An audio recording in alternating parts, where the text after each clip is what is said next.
Inilah kisah sejarah asal-usul ayat kursi yang sangat menakjubkan dan penuh peristiwa ajaib.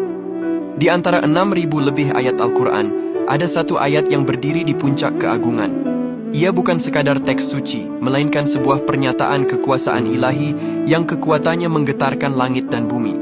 Ayat suci itu adalah bernama ayat kursi, yaitu ayat ke-255 dari surah Al-Baqarah. Ayat kursi adalah ayat Madaniyah. Artinya ia diturunkan di Madinah, kota yang menjadi pusat peradaban awal Islam setelah peristiwa hijrah Nabi Muhammad SAW. Nabi menerima wahyu ini pada suatu malam hari dalam kondisi normal sebagai bagian dari proses turunnya Al-Quran secara bertahap. Momen turunnya ayat ini penuh dengan suasana dramatis. Diriwayatkan, saat wahyu agung ini dibawa oleh malaikat Jibril, seluruh alam menyambutnya dengan penuh penghormatan. Terjadi getaran dahsyat yang membuat mahkota para raja di bumi berjatuhan dan setan-setan lari tunggang langgang. Peristiwa kosmik ini menunjukkan betapa besar dan agungnya pesan yang terkandung di dalam ayat ini. Ayat ini merupakan penegasan siapa penguasa tunggal alam semesta.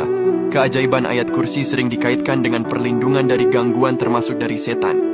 Sebuah kisah terkenal datang dari sahabat Abu Hurairah radhiyallahu anha. Dahulu beliau ditugaskan menjaga gudang zakat. Setiap malam ada pencuri yang datang mengambil makanan. Setelah menangkap si pencuri pada malam ketiga, pencuri tersebut ternyata adalah setan yang menyamar. Setan itu lantas memohon ampun dan menawarkan cara agar rumah Abu Hurairah tidak diganggu lagi. Bacalah ayat kursi sebelum tidur, ujar setan itu. Maka Allah akan mengutus malaikat menjagamu, dan tidak ada setan yang berani mendekatimu sampai pagi. Nabi Muhammad juga membenarkan perkataan tersebut, serta mengakui keampuhan ayat kursi ini sebagai perisai dari gangguan setan. Keajaiban ayat kursi ini tidak berhenti di situ. Para ulama juga menyebutkan keajaiban dan manfaat bagi para pembacanya. Yang pertama, sebagai pembuka segala kesusahan.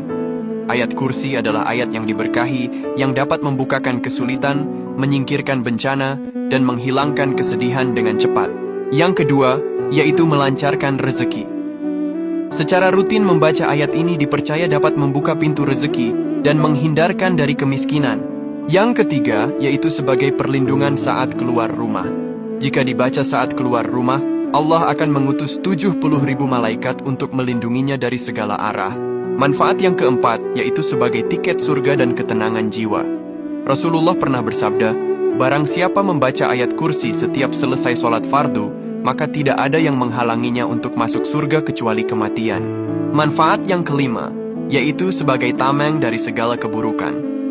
Ayat ini memberikan perlindungan ilahi dari jin, sihir, mata jahat, dan segala jenis bahaya yang terlihat.